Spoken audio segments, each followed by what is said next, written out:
জনগণের সুস্বাস্থ্য নিশ্চিত করে থাকি, তাহলে আমরা কেন বৈষম্যের শিকার হচ্ছি? হাসপাতালগুলোতে 2টার পরে কোনো পরীক্ষা নিরীক্ষা হয় না। যদি বিকাল শিফটে চালু হয় তাহলে বাইরে গিয়ে আমরা প্র্যাকটিস করতে পারবো না, কমিশন বাণিজ্য করতে পারবো না। এই প্রাইভেটে গেলে কমিশন পায় তারা, এইটা বন্ধ হয়ে যাবে। আমাদের 6 দফা দাবির মধ্যে স্বতন্ত্র পরিদপ্তর গঠন করতে হবে, আমাদেরকে 10ম গ্রেড দিতে হবে, মেডিকেল টেকনোলজিস্ট এবং ফার্মাসিস্টদের 10ম গ্রেড বাস্তবায়ন করতে হবে, উচ্চশিক্ষার ব্যবস্থা করতে হবে, আর ইন্টার্নশিপ ভাতা চালু করতে হবে, নিয়োগ প্রদান করতে হবে।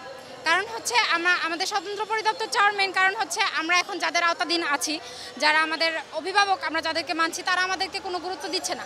আমাদের এই যে নিয়োগ কার্যক্রম বলেন, এটা 17 বছর ধরে বন্ধ। আমাদের 40 বছর ধরে বলে আসতেছে যে 10ম গ্রেড হবে, শুধু আশ্বাস দিয়ে যাচ্ছে, কিন্তু বাস্তবায়ন হচ্ছে না। আপনারা ডিপ্লোমা প্রকৌশলী দেখেন, ডিপ্লোমা কৃষিবিদ দেখেন, ডিপ্লোমা নার্স দেখেন, এদের সবারই 10ম গ্রেড বাস্তবায়ন হয়ে গেছে।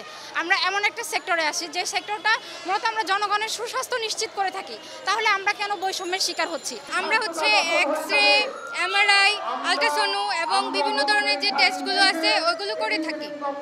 তো আমাদের হচ্ছে সরকারি যে নিয়োগ, সেটা হচ্ছে 2013 সাল থেকে বন্ধ আছে।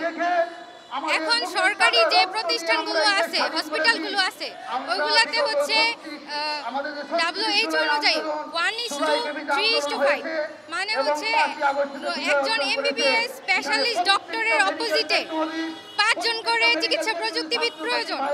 সেইখানে তারা মাত্র 1 জন দিয়ে কাজ চালাচ্ছে, যেখানে আমাদের হচ্ছে সঠিক নিয়োগ হচ্ছে না, তো সঠিক রূপ নির্ণয়ও সম্ভব হচ্ছে না। আর জনসাধারণ হচ্ছে ঘন্টার পর ঘন্টা গিয়ে হচ্ছে সরকারি যে মেডিকেলগুলোতে আছে, ওনারা হচ্ছে দাঁড়ায় থাকতে হচ্ছে, ওনারা ভোগান্তি শিকার হচ্ছে। আমরা চাই না ওনারা আর ভোগান্তি শিকার হোক। এটা শুধু আমাদের অধিকার না, এটা হচ্ছে জনসাধারণের অধিকার। আমরা যে সার্ভিসগুলো দিচ্ছি পেশেন্টদের কাছে, দেখা যায় ডক্টর যদি পেশেন্ট হ্যান্ডেল করতে চায়, সেখানে অবশ্যই টেস্টটা লাগে। তো আমরা যদি টেস্টগুলো না করে দিই, তারা তো প্রপারলিভাবে তো ট্রিটমেন্টটা করতে পারছে না। তো এদিকে দেখা যাচ্ছে আমরা মুখ্য ভূমিকাটা পালন করছি। যথাযথ জনবল নিয়োগটা হচ্ছে না। তো আমরা চাই আমাদের জনবল যতটুকু নিয়োগ, যেমন আমাদের হওয়ার কথা হচ্ছে যে প্রায় 2 লক্ষ, তো আমাদের সেখানে মাত্র 8,000 নিয়োগ দেওয়া হয়েছে। তো আমাদের এখানে বিরাট একটা বৈষম্য আমরা দেখতে পাচ্ছি। হাসপাতালগুলোতে 2টার পরে কোনো পরীক্ষা নিরীক্ষা হয় না। আমরা বলেছি 3 শিফট করেন, তাহলে 2টার পরে প্রফেসররা, ডাক্তাররা যে চেম্বারে বসে, ওখানে গেলে এক একটা রোগীর পরীক্ষা নিরীক্ষা হয় 20, 30, 50 হাজার টাকা। যে মানুষটা সেই সিরাজগঞ্জ বা ঢাকার বাইরে থেকে আসে, তার গাড়ি ভাড়া নাই, সে যদি 50,000 টাকার পরীক্ষা করে, তার বাড়ি বেচতে হবে, তার হার্ট ডিজিজ হয়ে যাবে। এই জন্য আমরা চাই সরকারি হাসপাতালে যেহেতু ইউজার ফি কম, পরীক্ষা নিরীক্ষার ফি কম, সেই কম ফি দিয়ে যাতে আমার বাংলার মানুষ, 17 কোটি মানুষ যাতে সেবা পায় এবং অল্প টাকা দিয়ে যাতে সরকারের সেবা পায়, সেই ব্যবস্থা করতে বলছি।